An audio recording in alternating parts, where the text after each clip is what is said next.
Olá, queridos irmãos e irmãs, mais uma vez nos encontramos para rezarmos com os salmos, aprender com eles, trazer para a nossa vida seus ensinamentos, o caminho que ele nos direciona para a vida. Então, para iniciarmos este momento de aprendizado, de reza, de interiorização, queremos pedir a luz do Espírito Santo. Vinde, Espírito Santo, enchei os corações dos vossos fiéis e acendei neles o fogo do vosso amor. Enviai o vosso Espírito e tudo será criado e renovareis a face da terra. Oremos. Deus, que instruístes os corações dos vossos fiéis com as luzes do Espírito Santo, fazei que apreciemos retamente todas as coisas segundo o mesmo Espírito e gozemos sempre da sua consolação. Por Cristo Senhor nosso. Amém. Divino Espírito Santo, descei sobre nós e iluminai-nos, e permanecei para sempre. Amém. Então, queridos irmãos e irmãs, meditaremos hoje o Salmo 16, e assim nos reza o Salmo. Guarda-me, Deus, pois eu me abrigo em ti. Eu digo ao Senhor, tu és o meu bem. Os deuses e senhores da terra não me satisfazem. Eles multiplicam as estátuas de deuses estranhos. Nunca derramarei suas libações de sangue, nem porei seus nomes em meus lábios. Senhor, minha parte na herança e minha taça, meu destino está em tuas mãos. O cordel mediu para mim um lugar delicioso. Sim, minha herança é a mais bela. Bendigo ao Senhor que me aconselha e mesmo à noite interiormente me instrui. Tenho o Senhor à minha frente sem cessar. Com Ele à minha direita jamais vacilarei. Por isso meu coração se alegra, minhas entranhas exultam e minha carne repousa em segurança, porque não me abandonarás no túmulo, nem deixarás o teu fiel ver a sepultura. Tu me ensinarás o caminho da vida, cheio de alegria em tua presença, e de delícias à tua direita para sempre. Queridos irmãos e irmãs, nós temos aqui no Salmo 16 um salmo de confiança. O salmista que tem confiança em Deus. Nos manifesta aqui neste salmo que uma pessoa, ele tem absoluta confiança no Senhor. E é tomado como abrigo. Ele tem tanta confiança em Deus que Deus passa a ser abrigo para ele nos momentos de dificuldade. Deus é para ele um amigo íntimo. Por isso gera confiança. Intimidade gera confiança, gera amizade, gera intimidade, né? Gera proximidade. Então é próximo. Deus é próximo desta pessoa. Então ele pode depositar toda a sua confiança, mesmo diante de barreiras fatais, de perigo de morte, né, de perder a vida. E quando ele coloca confiança em Deus, Deus mostra para ele caminhos, indica para ele caminhos e caminha junto com ele. E o caminho de Deus é caminho para a vida, não caminho para a morte, caminho para a perdição, é caminho para a vida. E ao caminhar, vai dando para ele, para a pessoa que gerou confiança, vai dando para ele alegria, e uma alegria que não tem fim, uma alegria eterna, que não termina jamais. Então é um salmo de confiança individual.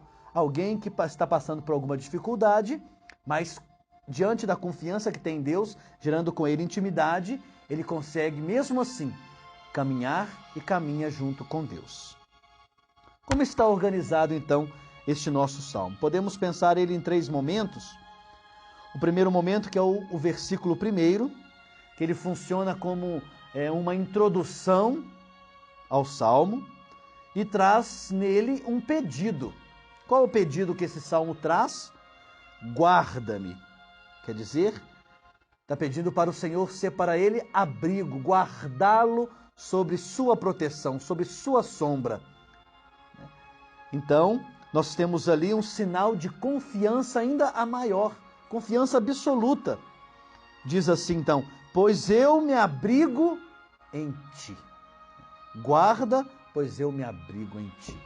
Então, faz uma introdução àquilo que nós vamos ver diante de tudo aquilo que o Salmo vem nos apresentar, para que esta pessoa, o salmista, possa então ter essa intimidade e essa intimidade gerar confiança entre ele e Deus.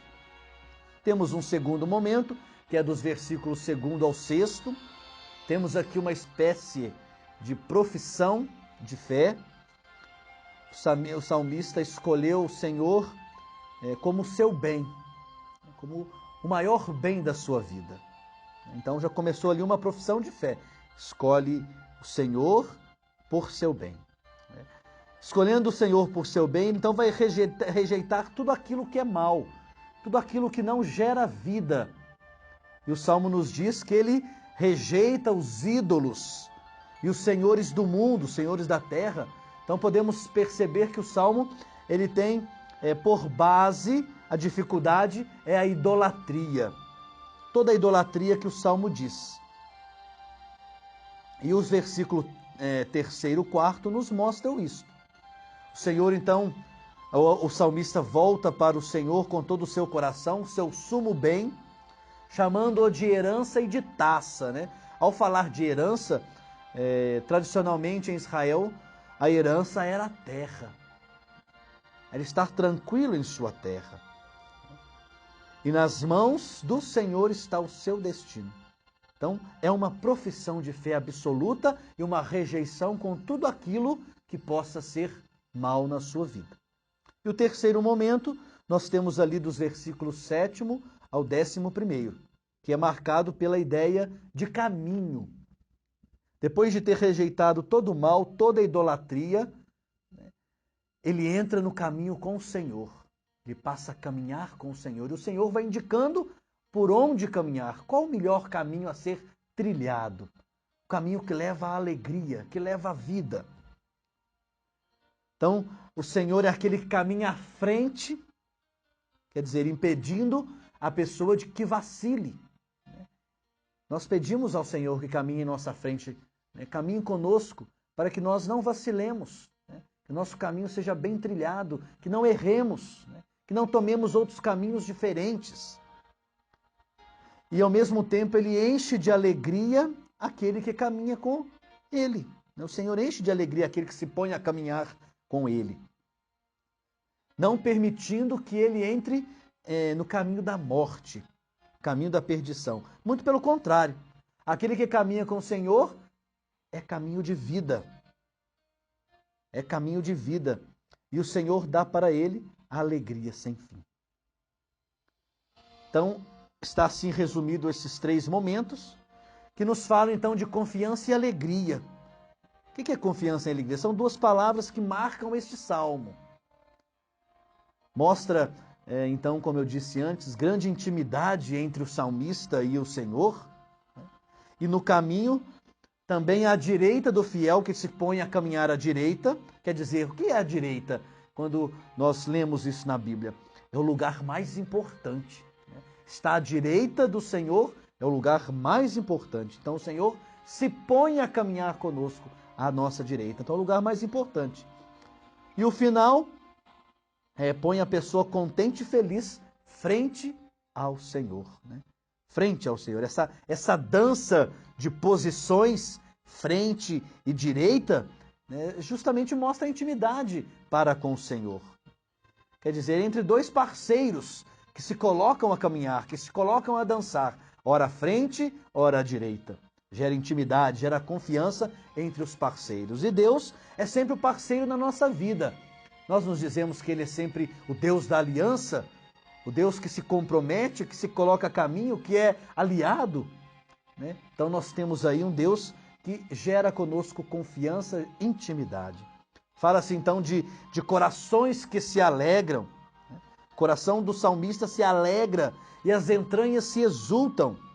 Quer dizer, o corpo inteiro repousa em segurança, porque sabe em quem ele depositou a segurança? No próprio Senhor. Enfim, confiança, prazer, alegria, intimidade, felicidade com o Senhor, então marcam a vida das pessoas dia e noite neste salmo. Nos diz assim o versículo 7º do nosso salmo, né? É marcado então dia e noite por esta alegria. Bendigo o Senhor que me aconselha e mesmo à noite interiormente me instrui. Então dia e noite é momento de gerar confiança entre duas pessoas, entre o salmista e Deus. Por que então surgiu este salmo? Queridos irmãos, a pessoa que criou este salmo, né, o salmista, com toda certeza vivia num ambiente difícil, ora hostil. Fala-se de deuses, de senhores da terra, quer dizer, multiplicando estátuas de deuses estranhos, chamando e convocando para apresentar oferendas a esses ídolos, a esses deuses estranhos, né?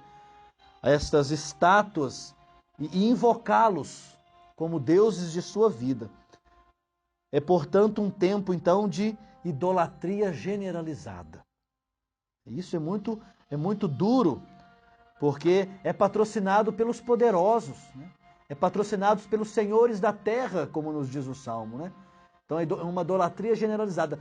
E todos são convocados, quer dizer, de uma forma mais pressionada a cultuar esses deuses. Por quê? O que aconteceria com quem não aceitasse isso? No Antigo Testamento, vários momentos na vida do povo, aqui nós vemos na Bíblia, vai nos dar resposta disso, daquele que não aceita cultuar esse Deus. Por exemplo, o que pretendia então Jezabel contra o profeta Elias? A fio da espada, né? Se não fizesse aquilo, morreria a fio da espada. Nós vemos isso em 1 Reis, nos diz isso. O que fez Nabucodonosor contra quem não adorou aquela estátua que ele mandou erguer? Daniel, capítulo 3, versículo de 1 a 23, nós vamos perceber que aqueles que não adoraram as estátuas que ele ergueu, adorou a estátua que ele ergueu, foi jogado na fornalha acesa. O que nos quer dizer isso? Que aqueles que não aderiram àquela idolatria correriam risco de morte, poderiam perder a vida. Por isso que este salmo é de expressão absoluta de confiança em Deus.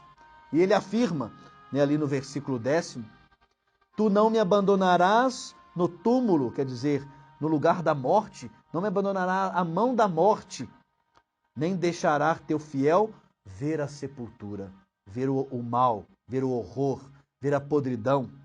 Né? Então, é o Senhor para ele abrigo. Quem mais ele vai confiar? Se todos estão aderindo às propostas de idolatria. Só no Senhor, pois sabe que a vida com o Senhor não corre perigo, porque Ele é o Senhor da vida. Ele é o caminho que leva à vida. O próprio Jesus vai nos dizer, né? Eu sou o caminho, a verdade e a vida. Ninguém chega ao Pai a não ser por mim. Ele é a vida. E esse é o rosto de Deus, queridos irmãos e irmãs. Um Deus próximo, um Deus que é abrigo, que é bem supremo para as pessoas, que é herança, né? Que é lugar de segurança, que é taça, como diz assim, do fiel, aquele que tem em suas mãos o destino das pessoas, o destino das criaturas. Né? Ele é conselheiro, né? Ele vai mostrando qual o caminho a ser trilhado. Ele se coloca à frente para defender os seus, para ser escudo protetor. Ele se coloca à direita da pessoa, dando lugar de honra para a pessoa, para que a pessoa não morra. Então, Ele é o caminho para trilharmos juntos. Deus é companheiro de aliança. A aliança que Ele sela conosco, Ele não quebra. Por mais que a gente quebre a aliança, Deus não quebra. Deus se mantém sempre fiel aliado daquele que se coloca também fiel à sua proposta. Olhando para Jesus, né, quantos momentos, né, Jesus ele gerou confiança com os seus. Né? Podemos ver isso em todas as passagens dos evangelhos. Né? Jesus dizendo para tantos, não tenham medo, né? Sou eu aqui. Né? Seja lá naquela barca, quando a barca estava afundando, que nós vemos, contemplamos, né? Domingo passado, retrasado, momentos de confiança de Jesus para com o seu povo, né? A barca estava afundando, mas por que ter medo? Né? Aquele que tem Jesus na barca não precisa ter medo, ela não vai vacilar, basta confiar, né? Basta acreditar naquilo. Quando o medo nos toma o coração, dificilmente nós vamos confiar, né? Sempre nós vamos ficar com o pé atrás. Confiar em Jesus é estar inteiramente aberto para Ele. Aí sim, nós não vamos vacilar. Né? Quantos momentos de cura, né? De inclusão das pessoas, no momento da ressurreição. A própria ressurreição do Senhor é uma total expressão de confiança, quer dizer, eu passei pela morte, mas eu venci. A vida venceu a morte. Então, para aquele que tem o poder de vencer a morte, não há por que temer. Podemos confiar, porque ele foi vencedor da morte. Ele venceu a morte por nós, para que nós pudéssemos ter vida. Então, queridos irmãos, este é o Deus. O rosto de Deus é próximo. Um Deus próximo de cada um de nós. É isso que nós queremos rezar hoje com esse salmo. Quando nós sentirmos medo, quando porventura a nossa confiança estiver pequena, né, porque outros caminhos nos foram apresentados, né, e nós fomos conduzidos a esses outros caminhos que não gera para nós essa intimidade. Quando a nossa vida corre perigo, né, seja de morte ou seja de outros tipos de morte que existem, lembremos do Senhor. Deus está conosco. Deus se faz próximo. Deus está à nossa frente a nos defender. Deus se coloca a caminhar conosco lado a lado. Com Ele na caminhada, nós não precisamos temer. Nós venceremos. Glória ao Pai, ao Filho e ao Espírito Santo, como era no princípio, agora e sempre. Amém. Abençoe-vos o Deus Todo-Poderoso, o Pai, e Filho e Espírito Santo, e permaneça para sempre. Amém. Até a próxima, se Deus quiser. Um grande abraço a todos.